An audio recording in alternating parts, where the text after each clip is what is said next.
Morning. In his Sefer Period Matuk on Bereshis, page 262, Rabbi Yitzchak Zilberstein gives over the following story. We know that the days before Pesach, the days leading up to Pesach, they're very holy days, they're very kadosh. And along with the countless mitzvahs that are being performed also comes a tremendous amount of opportunities to get stressed out. And when these opportunities to get stressed out arise, there are tremendous opportunities to get into disagreements and even fights, chas v'shalom, within a person's home.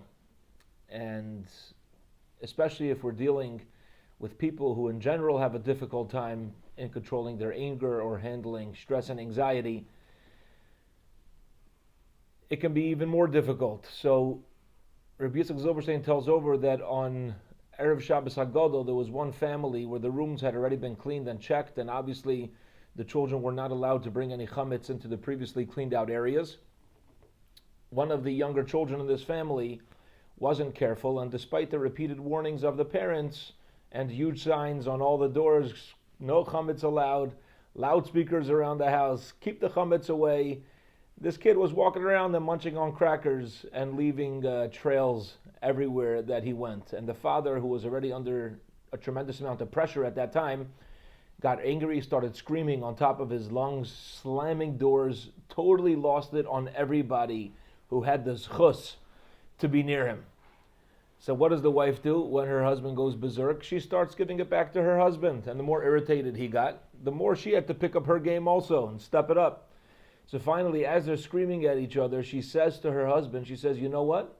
You know how hard it is for me to conceive and have children? If you're going to treat our children like this, I'm done. If you can't handle having kids in your home, you're not going to have any more kids in your home."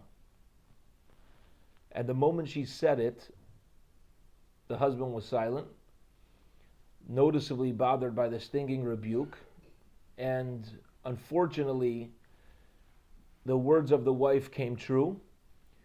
And at the time, she was in early stages of pregnancy, and it had already been a few years since they had this last child, who was the one walking around with the crumbs.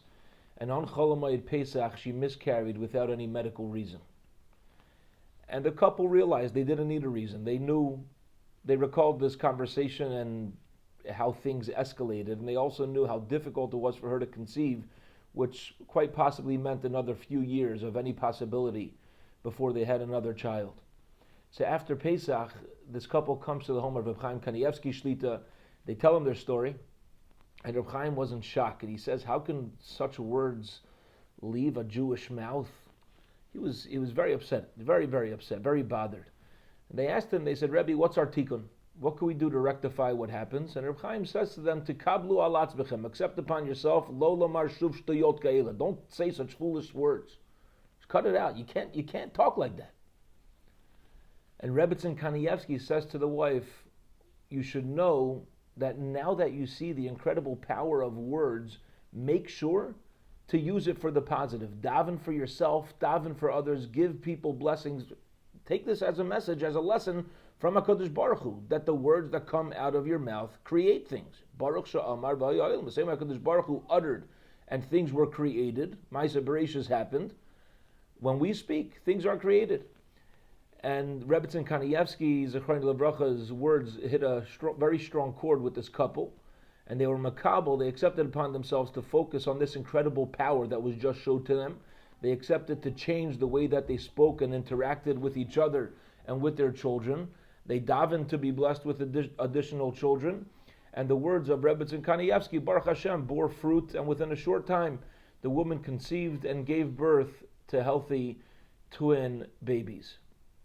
You know, leading up to Pesach, which we're now on Rosh Chodesh Nisan, we're just 2 weeks away from Pesach, it leaves us with a tremendous responsibility and a tremendous opportunity to really be very careful with the words that come out of our mouths, be very careful with the thoughts that go into our heads. Our words are just articulating the thoughts that have entered our heads, and it's really, sometimes we may think it's easier now. Now people are using distancing from each other.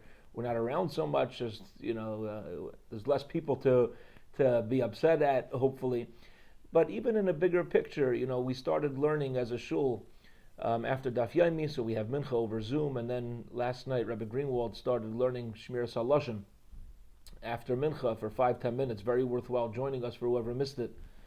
And Rabbi Greenwald brought out an important nakuda, a very important point, which is that even when we are distancing and with the virus going around, people are keeping up on the news, and you hear about this community, there's so many cases, and that community, and these type of Yidden aren't being careful, and this rabbi saying this, it's totally unnecessary. It's a wrong thing. It's an avera to be involved in such negativity and in even thinking in such ways, and certainly by speaking in such fashions. If HaKadosh Baruch Hu's distancing us from each other physically, we really, really have to use this opportunity for Shmiras HaLashon, to take as opportunity to say, listen, I'm going to think positive thoughts about other humans, about other Yidden. I'm going to speak positively about humans and other Yidden.